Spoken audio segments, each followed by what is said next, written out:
Chapter 20: The Mediumship of William Fletcher. It may be remembered in the story of John Powell's that when, as a perfect stranger to Mr. Fletcher, I walked one evening into the Steinway Hall, I heard him describe the circumstances of my old friend's death in a very startling manner. It made such an impression on me that I became anxious to hear what more Mr. Fletcher might have to say to me in private, and for that purpose I wrote and made an appointment with him at his private residence in Gordon Square. I did not conceal my name, and I knew my name must be familiar to him, for although he had only just arrived from America, I am better known as an author in that country perhaps than in this. But I had no intention of gauging his powers by what he told me of my exterior life, and by what followed. His guide Winona evidently guessed my ideas upon the subject. After the séance I wrote thus concerning it to the Banner of Light, a New York spiritualistic paper. I had seen many clairvoyants before, both in public and private, and had witnessed wonderful feats of skill on their part in naming and describing concealed objects, and reading print or writing when held far beyond their reach of sight, but I knew the trick of all that. If Mr. Fletcher is going to treat me to any mental legerdemain, I thought, as I took my way to Gordon Square, I shall have wasted both my time and trouble upon him, and, I confess, as I approached the house, that I felt doubtful whether I might not be deceived against my senses by the clever lecturer, whose eloquence had charmed me into desiring a more intimate acquaintance with him. Even the private life of a professional person soon becomes public property in London, and had Mr. Fletcher wished to find out my faults and failings, he had but to apply to, say, my dearest friend, or the one upon whom I had bestowed most benefits, to learn the worst aspect of the worst side of my character. But the neat little page boy answered my summons so promptly that I had no time to think of turning back again, and I was ushered through a carpeted hall, and up a staircase into a double drawing-room, strewn with evidence that my clairvoyant friend possessed not only artistic taste, but the means to indulge it. The back room into which I was shown was hung with paintings and fitted with a luxurious casuuse, covered with art needlework, and drawn against the open window, through which might be seen some fine old trees in the garden below, and Mr. Fletcher's dogs enjoying themselves beneath their shade. Nothing could be further removed from one's ideas of a haunt of mystery or magic, or the abode of a man who was forced to descend to trickery for a livelihood. In a few minutes Mr. Fletcher entered the room and saluted me with the air of a gentleman. We did not proceed to business, however, until he had taken me round his rooms, and shown me his favourite pictures, including a portrait of Sarah Bernhardt, etched by herself, in the character of Mrs. Clarkson in L'Étranger. After which we returned to the back drawing-room, and without darkening the windows or adopting any precautions, we took our seats upon the casuuse facing each other, whilst Mr. Fletcher laid his left hand lightly upon mine. In the course of a minute I observed several convulsive shivers pass through his frame, his eyes closed, and his head sunk back upon the cushions, apparently in sleep. I sat perfectly still and silent with my hand in his. Presently he reopened his eyes quite naturally, and sitting upright, began to speak to me in a very soft, thin, feminine voice. He, or rather his guide Winona, began by saying that she would not waste my time on facts that she might have gathered from the world, but would confine herself to speaking of my inner life. Thereupon, with the most astonishing astuteness, she told me of my thoughts and feelings, reading them off like a book. She repeated to me words and actions that had been said and done in privacy hundreds of miles away. She detailed the characters of my acquaintance, showing who were true and who were false, giving me their names and places of residence. She told me the motives I had had for certain actions, and what was more strange, revealed truths concerning myself which I had not recognized until they were presented to me through the medium of a perfect stranger. Every question I put to her was accurately answered, and I was repeatedly invited to draw further revelations from her. The fact being that I was struck almost dumb by what I had heard, and rendered incapable of doing anything but marvel at the wonderful gift that enabled a man, not only to read each thought that passed through my brain, but to see, as in a mirror, scenes that were being enacted miles away with the actors concerned in them and the motives that animated them. Winona read the future for me as well as the past, and the first distinct prophecy she uttered has already most unexpectedly come to pass. When I announced that I was satisfied, the clairvoyant laid his head back again upon the cushions, the same convulsive shudders passed through his frame, and in another minute he was smiling in my face, and hoping I had a good séance. This is part of the letter I wrote concerning Mr. Fletcher to the Banner of Light. But a description of words, however strongly put, can never carry the same weight as the words themselves. So anxious am I to make this statement as trustworthy as possible, however, that I will now go further, and give the exact words as Winona spoke them to me on that occasion, and as I took them down from her lips. Some parts one must omit, not for my own sake, but because of the treachery they justly ascribe to persons still living in this world. But enough will, I trust, remain to prove how intimately the Spirit must have penetrated to my inner life. This is, then, the greater part of what Winona said to me on the 27th of June, 1879. You are a child of destiny, who never was a child. Your life is fuller of tragedies than any life I ever read yet. I will not tell you of the past facts, because they are known to the world, and I might have heard them from others. But I will speak of yourself. I have to leave the earth world when I come in contact with you, and enter a planetary sphere in which you dwell and ever must dwell alone. It is as if you were in a room shut off from the rest of mankind. You are one of the world's magnets. You have nothing really in common with the rest. You draw people to you, and live upon their life. And when they have no more to give, nor you to demand, the liking fades on both sides. It must be so, because the spirit requires food the same as the body. And when the store is exhausted, the affection is starved out, and the persons pass out of your life. You have often wondered to yourself why an acquaintance who seemed necessary to you today you can live perfectly well without tomorrow. This is the reason. More than that, if you continue to cling to those whose spiritual system you have exhausted, they would poison you, instead of nourishing you. You may not like it, but those you value most you should oftenest part with. Separation will not decrease your influence over them. It will increase it. Constant intercourse may be fatal to your dearest affections. You draw so much on others, you empty them, and they have nothing more to give you. You have often wondered, too, why, after you have lived in a place a little while, you become sad, weary, and ill, not physically ill, but mentally so, and you feel as if you must leave it, and go to another place. When you settle in this fresh place, you think at first that it is the very place where you will be content to live and die. But after a little while the same weariness and faintness comes back again, and you think you cannot breathe till you leave it, as you did the other. This is not fancy. It is because your nature has exhausted all it can draw from its surroundings, and change becomes a necessity to life. You will never be able to live long in any place without change, and let me warn you never to settle yourself down anywhere with the idea of living there entirely. Were you forced to do so, you would soon die. You would be starved to death spiritually. All people are not born under a fate, but you were, and you can do very little to change it. England is the country of your fate. You will never prosper in health, mind, or money in a foreign country. It is good to go abroad for change, but never try to live there. You are thinking of going abroad now, but you will not remain there nearly so long as you anticipate. Something will arise to make you alter your plans, not a real trouble, but an uneasiness. The plan you think of will not answer. This prediction was fulfilled to the letter. This year completes an era in your professional career, not of a luck, so much as of stagnation. Your work has been rather duller of late years. The Christmas of 1879 will bring you brighter fortune. Someone who has appeared to drop you will come forward again, and take up your cause, and bring you in much money. This also came to pass. You have not nearly reached the zenith of your success. It is yet to come. It is only beginning. You will have another child, certainly one, but I am not sure if it will live in this world. I do not see its earth life, but I see you in that condition. Your nervous system was for many years strung up to its highest tension. Now it is relaxed, and your physical powers are at their lowest ebb. You could not bear a child in your present condition. You must become much lighter-hearted, more contented and at ease before that comes to pass. You must have ceased to wish for a child, or even to expect it. You have never had a heart really at ease yet. All your happiness has been feverish.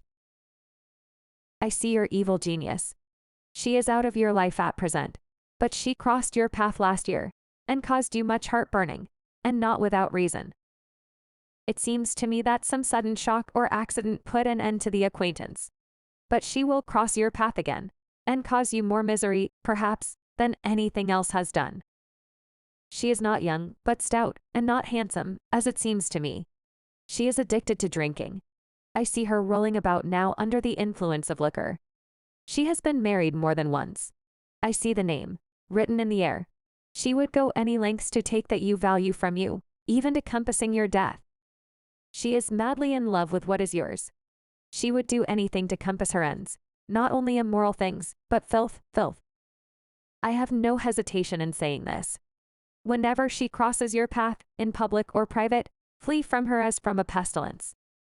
This information was correct in every detail. The name was given at full length.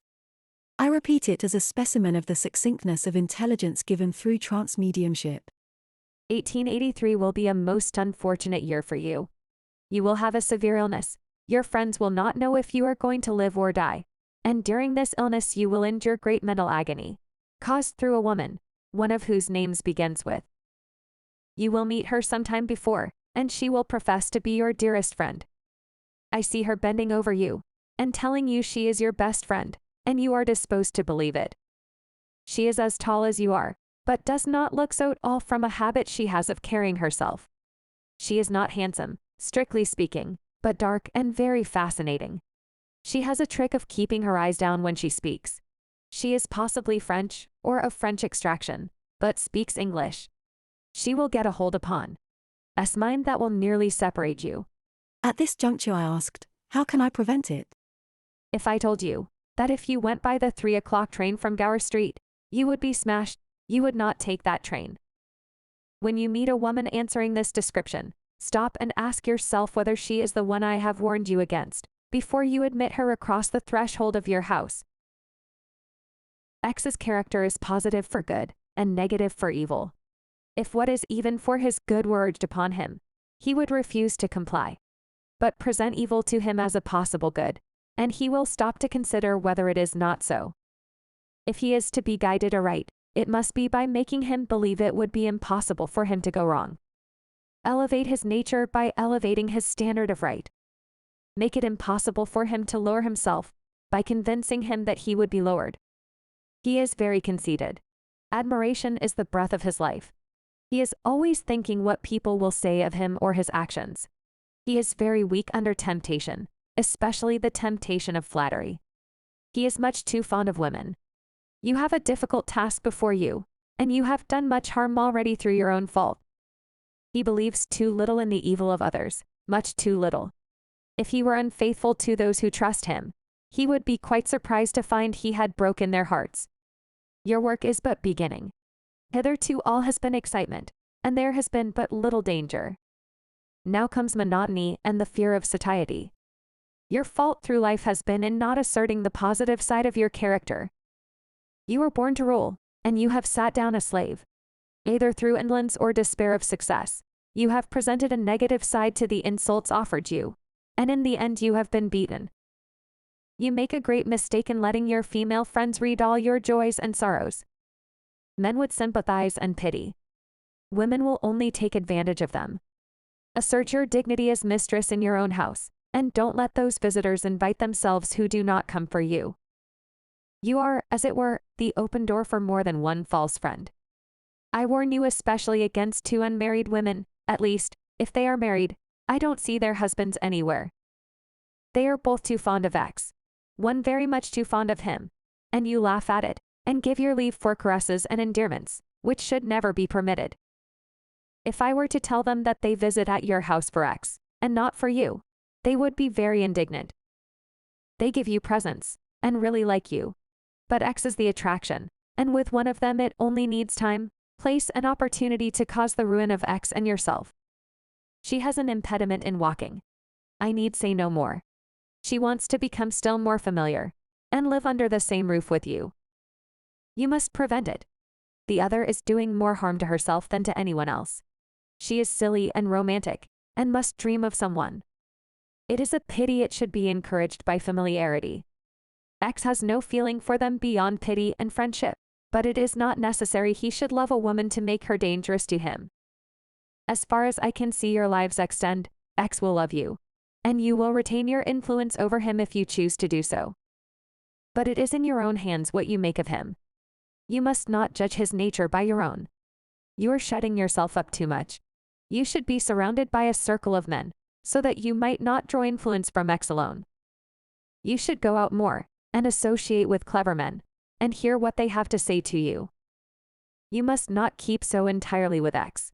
It is bad for both of you. You are making too great a demand upon his spiritual powers, and you will exhaust them too soon. A woman cannot draw spiritual life from women only. She must take it from men. There is another acquaintance I must warn you against. Why? A widow, fair hair, light eyes, not clever, but cunning. She has but one purpose in visiting you. She would like to stand in your shoes. She would not hesitate to usurp your rights. Be civil to her if you will, but do not encourage her visits. It were best if she passed out of your lives altogether. She can never bring you any good luck. She may be the cause of much annoyance yet. X should have work, active and constant, or his health will fail, living in idleness, spiritually and bodily. You tell him too often that you love him. Let him feel there is always a higher height to gain, a lower depth to fall to, in your esteem. He is not the only man in the world. Why should you deceive him by saying so? You are much to blame. Considering that Mr. Fletcher had never seen, or, as far as I knew, heard of the persons he mentioned in this tirade, it becomes a matter of speculation where or from whom he gathered this keen insight to their character and personalities, every word of which I can vouch for as being strictly true. Many spirits are round you. Some wish to speak. A grand and noble spirit stands behind you, with his hands spread in blessing over your head. He is your father. He sends this message. My dear child, there were so many influences antagonistic to my own in your late married life, that I found it very difficult to get near you. Now they are removed. The present conditions are much more favorable to me, and I hope to be with you often, and to help you through the life that lies before you. There is the face of a glorified spirit, just above your head, and I see the name Powell's. This spirit is nearer you, and more attached to you than any other in spirit land. He comes only to you, and one other creature through you, your second child. He says you will know him by the token, the song, you sung to him upon his deathbed. His love for you is the best and purest, and he is always by you, though lower influences sometimes forbid his manifesting himself. Your child comes floating down, and joins hands with him. She is a very pure and beautiful spirit.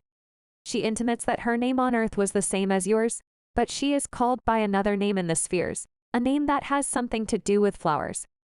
She brings me a bunch of pure white lilies, tinged with blue petals, tied with a piece of blue ribbon, and she intimates to me by gesture that her spirit name has something to do with them.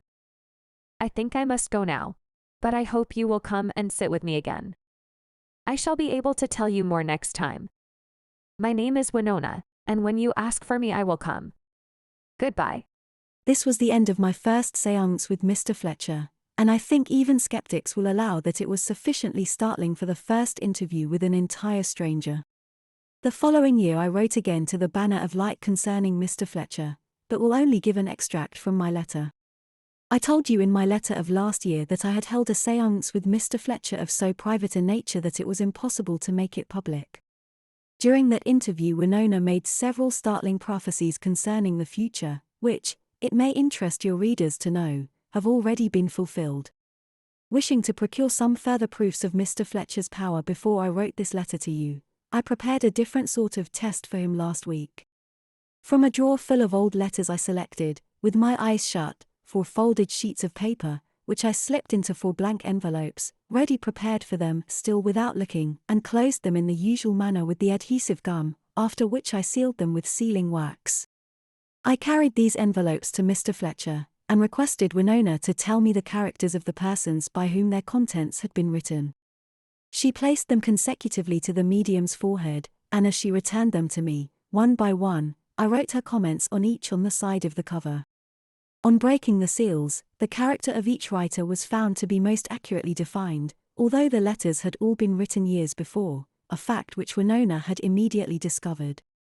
She also told me which of my correspondents were dead, and which living. Here, you will observe, there could have been no reaction of my own brain upon that of the sensitive, as I was perfectly ignorant, until I reopened the envelopes, by whom the letters had been sent to me. 2 months ago I was invited to join in a speculation, of the advisability of which I felt uncertain.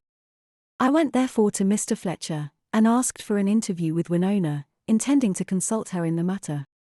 But before I had time to mention the subject, she broached it to me, and went on to speak of the speculation itself, of the people concerned in it, and the money it was expected to produce, and, finally, she explained to me how it would collapse, with the means that would bring it to an end, putting her decided veto on my having anything to do with it. I followed Winona's advice, and have been thankful since that I did so, as everything has turned out just as she predicted. I think those people who desire to gain the utmost good they can out of clairvoyance should be more ready to listen and learn, and less to cavil and to question. Many who have heard me relate the results of my experience have rushed off pell-mell to the same medium, perhaps, and came away woefully disappointed. Were they to review the interview they would probably find they had done all the talking, and supplied all the information, leaving the clairvoyant no work to do whatever. To such I always say, whether their aim is to obtain advice in their business, or news of a lost friend, be perfectly passive, until the medium has said all he or she may have to say. Give them time to become en rapport with you, and quietude, that he may commune with the spirits you bring with you, for it is they, and not his controls, that furnish him with the history of your life, or point out the dangers that are threatening. When he has finished speaking, he will probably ask if you have any questions to put to him, and then is your turn for talking, and for gaining any particular information you may wish to acquire. If these directions are carried out, you are likely to have a much more satisfactory séance than otherwise. Chapter 21 Private Media. People who wish to argue against spiritualism are quite sure, as a rule, that media will descend to any trickery and cheating for the sake of gain. If you reply, as in my own case, that the séances have been given as a free-will offering, they say that they expected introductions or popularity or advertisement in exchange. But what can be adduced against the medium who lends his or her powers to a person whom he has never seen, and probably never will see, and for no reason, excepting that his controls urge him to the deed? Such a man is Mr. George Plummer of Massachusetts, America. In December 1887, when my mind was very unsettled, my friend Miss Gutenberg advised me to write to this medium and ask his advice. She told me I must not expect an immediate reply, as Mr. Plummer kept a box into which he threw all the letters he received from strangers on spiritualistic subjects, and when he felt impressed to do so, he went and took out one, haphazard, and wrote the answer that was dictated to him. All I had to do was to enclose an addressed envelope, not a stamped one, in my letter, to convey the answer back again. Accordingly, I prepared a diplomatic epistle to this effect. Dear Sir, hearing that you are good enough to sit for strangers, I shall be much obliged if you will let me know what you see for me. Yours truly, F. Lane. It will be seen that I transposed the letters of my name Lean. I addressed the return envelope in the same manner to the house in Regent's Park, which I then occupied, and I wrote it all in a feigned hand to conceal my identity as much as possible. The time went on and I heard nothing from Mr. Plummer. I was touring in the provinces for the whole of 1888, and at the end of the year I came back to London and settled down in a new house in a different quarter of the town. By this time I had almost forgotten Mr. Plummer and my letter to him, and when in December 1889, 2 years after I had sent it, my own envelope in my own handwriting, forwarded by the postal authorities from Regent's Park, was brought to me, I did not at first recognize it. I kept twisting it about, and thinking how like it was to my own writing, when the truth suddenly flashed on me. I opened it and read as follows. Georgetown, November 28, 1889. Miss Lane, dear Madam, please pardon me for seeming neglect in answering your request. At the time of receiving your letter I could not write, and it got mislaid. Coming across it now, even at the 11th hour, I place myself in condition to answer. I see a lady with dark blue eyes before me, of a very nervous life, warm-hearted, impulsive, tropical in her nature. A woman of intense feeling, a woman whose life has been one of constant disappointment. Today the current of life flows on smoothly but monotonous. I sense from the sphere of this lady, a weariness of life, should think she felt like Alexander, because there are no more worlds for her to conquer. She is her own worst enemy. Naturally generous, she radiates her refined magnetic sphere to others, and does not get back that which she can utilize. I see a bright-complexioned gentleman in earth life, brave, generous, and kind, but does not comprehend your interior life. And yet thinks the world of you today. I feel from you talent of a marked order. And yet life is a disappointment. Not but what you have been successful in a refined, worldly sense, but your spiritual nature has been repressed. The society you move in is one of intellectual culture, that is not of the soul. And it is soul food that you are hungering for today. You are an inspired woman. Thought seems to you, all prepared, so to speak. But it does not seem to free the tiny little messengers of your soul life. Somehow I don't feel that confidence in myself in writing to you. The best kind of a reading is usually obtained in reading to a person direct. But if I don't meet your case, we will call it a failure and let it go. The year of 1890 is going to be more favorable to you than for the last 10 years. I think in some way you are to meet with more reciprocity of soul. As the divining rod points to the stream of water in the earth, so I find my intuitive eye takes cognizance of your interior life. You will in a degree catch my meaning through this, and it will come clearer, more through your intuition than through your intellect. I should say to you, follow your instincts and intuitions always through life. If this throws any light over your path, I am glad. I remain, most respectfully yours, George Plummer. Now there are two noticeable things in this letter. First, Mr. Plummer's estimate of my interior life almost coincides with Mr. Fletcher's given in 1879, 10 years before. Next, although he read it through the medium of a letter written in 1887, he draws a picture of my position and surroundings in 1889. Both these things appeared to me very curious as coming from a stranger across the Atlantic, and I answered his letter at once, still preserving my slight incognita, and telling him that as he had read so much of my life from my handwriting of so long ago, I wished he would try to read more from words which went fresh from me to him. I also enclosed a piece of the handwriting of a friend. Mr. Plummer did not keep me waiting this time. His next letter was dated February 8, 1890. Dear Madam, I received yours of January 3rd, and would have answered before, but the spirit did not move. I have been tied to a sick room going on 3 months, with its cares and anxieties. Not the best condition for writing.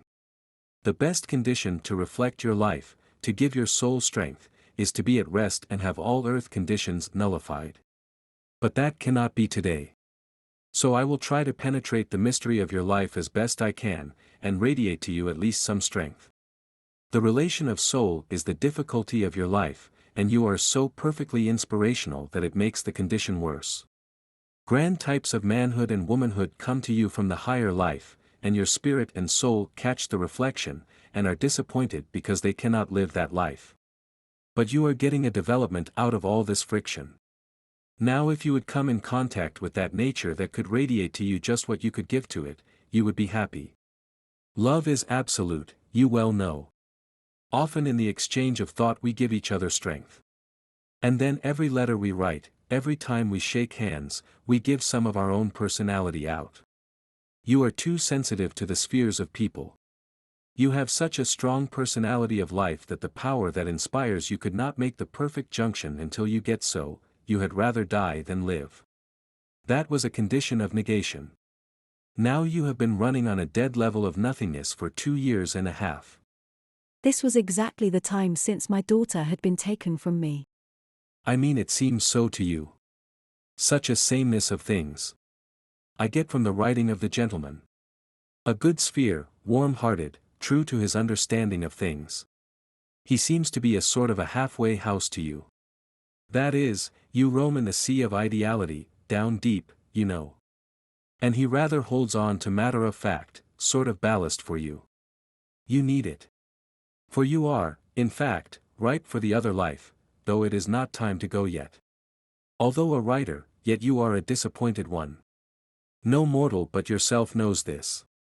You have winged your way in flights, grand and lofty, and cannot pen it, is what is the matter. Now, in time you will, more perfectly than today, by the touch of your pen, portray your soul and its flights. Then I see you happy. This gentleman is an auxiliary power, whether the power in full of your life I do not today get. You are emphatically a woman of destiny, and should follow your impressions, for through that intuitive law you will be saved. I mean by saved, leap, as it were, across difficulties instead of going round. For your soul is more positive and awake to its necessities today than ever before in your life, particularly in the last 6 months. Body marriages are good under the physical law, bring certain unfoldments. But when mortal man and woman reach a certain condition of development, they become dissatisfied, and yearn for the full fruition of love. And there is no limitation of this law. Women usually bow to the heart-love law, that sometimes brings great joy and misery. The time is ripe for rulers. There will be put into the field men, and more specifically women, who have exemplified love divine.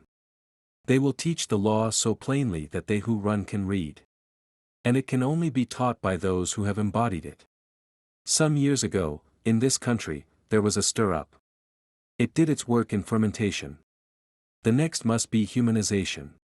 The material world must come under the spiritual. Women will come to the front as inspired powers. This is what comes to me to write to you today. If it brings strength, or one ray of sunshine to you, I am glad. I remain, most respectfully yours, George Plummer. Mr. Plummer is not occupying a high position in the world, nor is he a rich man. He gains no popularity by his letters, he hears no applause, he reaps no personal benefit, nor will he take any money. It would be difficult, with any degree of reason, to charge him with cheating the public for the sake of emptying their pockets. I fail to see, therefore, how he can obtain his insight to one's interior life by mortal means, nor, unless compelled by a power superior to his own, why he should take the trouble to obtain it. Another medium, whose health paid the sacrifice demanded of her for the exhibition of a power over which, at one time, she had no control, and which never brought her in anything but the thanks of her friends, is Mrs. Kenningale Cook, Mabel Collins, whom I have mentioned in the story of my spirit child. There was a photographer in London, named Hudson, who had been very successful in developing spirit photographs. He would prepare to take an ordinary photograph, and on developing the plate, one or more spirit forms would be found standing by the sitter, in which forms were recognized the faces of deceased friends. Of course, the generality of people said that the plates were prepared beforehand with vague misty figures, and the imagination of the sitter did the rest. I had been for some time anxious to test Mr. Hudson's powers for myself, and one morning very early, between 9 and 10 o'clock, I asked Mrs. Cook, as a medium, to accompany me to his studio. He was not personally acquainted with either of us, and we went so early that we found him rather unwilling to set to work. Indeed, at first he declined. We disturbed him at breakfast and in his shirt sleeves, and he told us his studio had been freshly painted, and it was quite impossible to use it until dry. But we pressed him to take our photographs until he consented, and we ascended to the studio. It was certainly very difficult to avoid painting ourselves, and the screen placed behind was perfectly wet. We had not mentioned a word to Mr. Hudson about spirit photographs, and the first plate he took out and held up to the light, we saw him draw his coat sleeve across. When we asked him what he was doing, he turned to us and said, "Are you ladies spiritualists?" When we answered in the affirmative, he continued, "I rubbed out the plate because I thought there was something on it, and most sitters would object. I often have to destroy 3 or 4 negatives before I get a clear picture." We begged him not to rub out any more as we were curious to see the results. He, consequently, developed 3 photographs of us, sitting side by side. The first was too indistinct to be of any use. It represented us, with a third form, merely a patch of white, lying on the ground, whilst a mass of hair was over my knee. Florence afterwards informed me that this was an attempt to depict herself. The second picture showed Mrs. Cook and myself as before, with Charlie standing behind me. I have spoken of Charlie, Stephen Charles Bernard Abbott, in Curious Coincidences, and how much he was attached to me and mine. In the photograph he is represented in his cowl and monk's frock, with ropes round his waist, and his face looking down. In the third picture, An old lady in a net cap and white shawl was standing with her two hands on Mrs. Cook's shoulders. This was her grandmother, and the profile was so distinctly delineated that her father, Mr. Mortimer Collins, recognized it at once as the portrait of his mother. The old lady had been a member of the Plymouth Brethren sect, and wore the identical shawl of white silk with an embroidered border which she used to wear during her last years on earth. I have seen many other spirit photographs taken by Mr. Hudson, but I adhere to my resolution to speak only of that which I have proved by the exercise of my own senses. I have the two photographs I mentioned to this day, and have often wished that Mr. Hudson's removal from town had not prevented my sitting again to him in order to procure the likenesses of other friends. Miss Caroline Paulet is a lady who advertises her willingness to obtain messages for others from the spirit world, but is forbidden by her guides to take presents or money. I thought at first this must be a ruse. Surely, I said to a friend who knew Miss Paulet, I ought to take books, or flowers, or some little offering in my hand.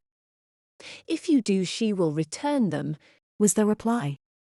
All that is necessary is to write and make an appointment, as her time is very much taken up. Accordingly I did write, and Miss Paulet kindly named an early date for my visit. It was but a few months after I had lost my beloved daughter, and I longed for news of her.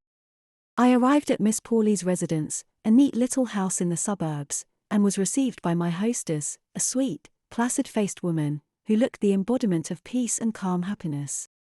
After we had exchanged greetings, she said to me, "You have lost a daughter." "I lost one about 20 years ago, a baby of 10 days old," I replied. "I don't mean her," said Miss Paulet. "I mean a young woman. I will tell you how I came to know of it. I took out my memoranda yesterday, and was looking it through to see what engagements I had made for today, and I read the names aloud to myself.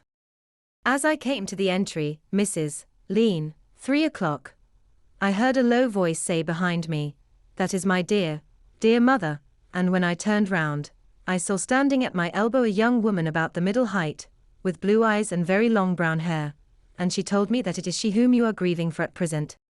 I made no answer to this speech, for my wound was too fresh to permit me to talk of her, and Miss Paulet proceeded. "Come," she said cheerfully. "Let us get paper and pencil, and see what the dear child has to say to us." She did not go under trance, but wrote rapidly for a few moments and then handed me a letter written in the following manner. I repeat, what I have said before, that I do not test the genuineness of such a manifestation by the act itself. Anyone might have written the letter, but no one but myself could recognize the familiar expressions and handwriting, nor detect the apparent inconsistencies that made it so convincing. It was written in 2 different hands on alternate lines, the first line being written by Eva, and the next by Florence, and so on. Now, my earthly children from their earliest days have never called me anything but mother, whilst Florence, who left me before she could speak, constantly calls me mamma. This fact alone could never have been known to Miss Paulet. Added to which the portion written by my eldest daughter was in her own clear decided hand, whilst Florence's contribution was in rather a childish, or young ladylike scribble. The lines ran thus. The italics are Florence's. My own beloved mother, My dear, dearest mamma, you must not grieve so terribly for me. and knowing all we have taught you, you should not grieve. Believe me, I am not unhappy, Of course not, and she will be very happy soon. but I suffer pain in seeing you suffer. Dear mamma, do try to see that it is for the best, Florence is right. It is best, dear mother. and we shall all meet so soon, you know. God bless you for all your love for me. Goodbye, dearest mamma. Your own girl. Your loving little Florence. I cannot comment on this letter. I only make it public in a cause that is sacred to me. To instance another case of mediumship which is exercised for neither remuneration nor applause. I am obliged in this example to withhold the name, because to betray their identity would be to ill-requite a favor which was courteously accorded me. I had heard of a family of the name of D, who held private sittings once a week, at which the mother and brothers and sisters gone before materialized and joined the circle, and having expressed my desire, through a mutual acquaintance, to assist at their séances. Mr. D kindly sent me an invitation to one. I found he was a high-class tradesman, living in a good house in the suburbs, and that strangers were very seldom, if ever, admitted to their circle. Mr. D explained to me before the séance commenced that they regarded spiritualism as a most sacred thing, that they sat only to have communication with their own relations, his wife and children, and that his wife never manifested except when they were alone. His earth family consisted of a young married daughter and her husband, and 4 or 5 children of different ages. He had lost, I think he told me, a grown-up son, and 2 little ones. William Haxby, the medium, whom I wrote of in my chapter on skeptics, and who had passed over since then, had been intimate with their family, and often came back to them. These explanations over, the séance began. The back and front parlours were divided by lace curtains only. In the back, where the young married daughter took up her position on a sofa, were a piano and an American organ. In the front parlour, which was lighted by an oil lamp, we sat about on chairs and sofas, but without any holding of hands. In a very short time the lace curtains parted and a young man's face appeared. This was the grown-up brother. "Hello, Tom," they all exclaimed, and the younger ones went up and kissed him. He spoke a while to his father, telling what they proposed to do that evening, but saying his mother would not be able to materialize. As he was speaking, a little boy stood by his side. "Here's Harry," cried the children, and they brought their spirit brother out into the room between them. He seemed to be about 5 years old. His father told him to come and speak to me, and he obeyed, just like a little human child, and stood before me with his hand resting on my knee. Then a little girl joined the party, and the 2 children walked about the room, talking to everybody in turn. As we were occupied with them, we heard the notes of the American organ. "Here's Haxby," said Mr. D. "Now we shall have a treat." I must say here that Mr. Haxby was an accomplished organist on earth. As he heard his name, he, too, came to the curtains, and showed his face with its ungainly features, and intimated that he and Tom would play a duet. Accordingly the 2 instruments pealed forth together, and the spirits really played gloriously, a third influence joining in with some stringed instrument. This séance was so much less wonderful than many I have written of, that I should not have included a description of it, except to prove that all media do not ply their profession in order to prey upon their fellow creatures. The D family are only anxious to avoid observation. There could be no fun or benefit in deceiving each other, and yet they devote one evening in each week to holding communion with those they loved whilst on earth and feel are only hidden from them for a little while, and by a very flimsy veil. Their séances truly carry out the great poet's belief. Then the forms of the departed enter at the open door. The beloved, the true-hearted, come to visit me once more. With a slow and noiseless footstep comes that messenger divine, takes the vacant chair beside me, lays her gentle hand in mine. Uttered not, yet, comprehended, is the Spirit's voiceless prayer. Soft rebukes, in blessings ended, breathing from her lips of air. In the house of the lady I have mentioned in the story of the monk, Mrs. Uniacke of Bruges, I have witnessed marvelous phenomena. They were not pleasant manifestations, very far from it, but there was no doubt that they were genuine. Whether they proceeded from the agency of Mrs. Uniacke, my sister Blanche, or a young lady called Miss Robinson, who sat with them, or from the power of all 3 combined, I cannot say, but they had experienced them on several occasions before I joined them, and were eager that I should be a witness of them. We sat in Mrs. Uniacke's house, in a back drawing-room, containing a piano and several bookcases, full of books, some of them very heavy. We sat round a table in complete darkness, only we 4 women, with locked doors and bolted windows. Accustomed as I was to all sorts of manifestations and mediumship, I was really frightened by what occurred. The table was most violent in its movements, our chairs were dragged from under us, and heavy articles were thrown about the room. The more Mrs. Uniacke expostulated and Miss Robinson laughed, the worse the tumult became. The books were taken from the shelves and hurled at our heads, several of the blows seriously hurting us. The keys of the piano at the further end of the room were thumped and crashed upon, as if they would be broken, and in the midst of it all Miss Robinson fell prone upon the floor, and commenced talking in Flemish, a language of which she had no knowledge. My sister understands it, and held a conversation with the girl, and she told us afterwards that Miss Robinson had announced herself by the name of a Fleming lately deceased in the town, and detailed many events of his life, and messages which he wished to be delivered to his family, all of which were conveyed in good and intelligible Flemish. When the young lady had recovered, she resumed her place at the table, as my sister was anxious I should see another table, which they called Mademoiselle Dance, whilst unseen hands thumped the piano. The manifestation not occurring, however, they thought it must be my presence, and ordered me away from the table. I went and stood up close against the folding doors that led into the front room, keeping my hand, with a purpose, on the handle. The noise and confusion palpably increased when the three ladies were left alone. Mademoiselle, who stood in a corner of the room, commenced to dance about, and the notes of the piano crashed forcibly. There was something strange to me about the manifestation of the piano. It sounded as if it were played with feet instead of hands. When the tumult was at its height, I suddenly, and without warning, threw open the folding door and let the light in upon the scene, and I saw the music stool mounted on the keyboard and hammering the notes down. As the light was admitted, both Mademoiselle and the music stool fell with a crash to the floor, and the séance was over. The ladies were seated at the table, and the floor and articles of furniture were strewn with the books which had been thrown down, the bookshelves being nearly emptied, and pots of flowers. I was never at such a pandemonium before or after. The late Sir Percy Shelley and his wife Lady Shelley, having no children of their own, adopted a little girl, who, when about 4 or 5 years, was seriously burned about the chest and shoulders, and confined for some months to her bed. The child's cot stood in Lady Shelley's bedroom, and when her adopted mother was about to say her prayers, she was accustomed to give the little girl a pencil and piece of paper to keep her quiet.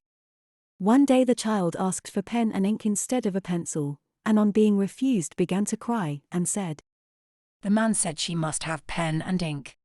As it was particularly enjoined that she must not cry for fear of reopening her wounds, Lady Shelley provided her with the desired articles, and proceeded to her devotions.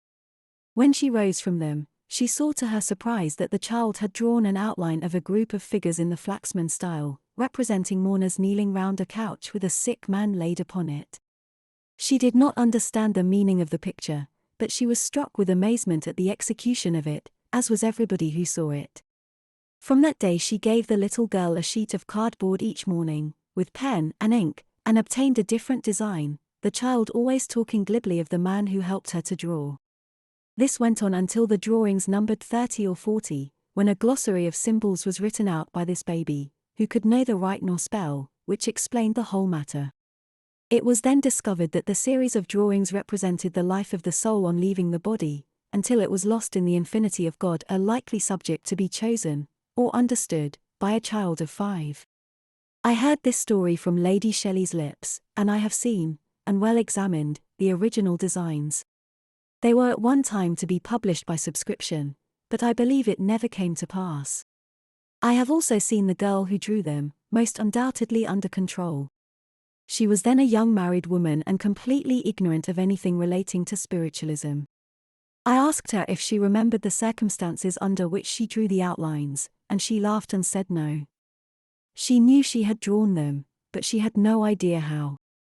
All she could tell me was that she had never done anything wonderful since, and she had no interest in spiritualism whatever.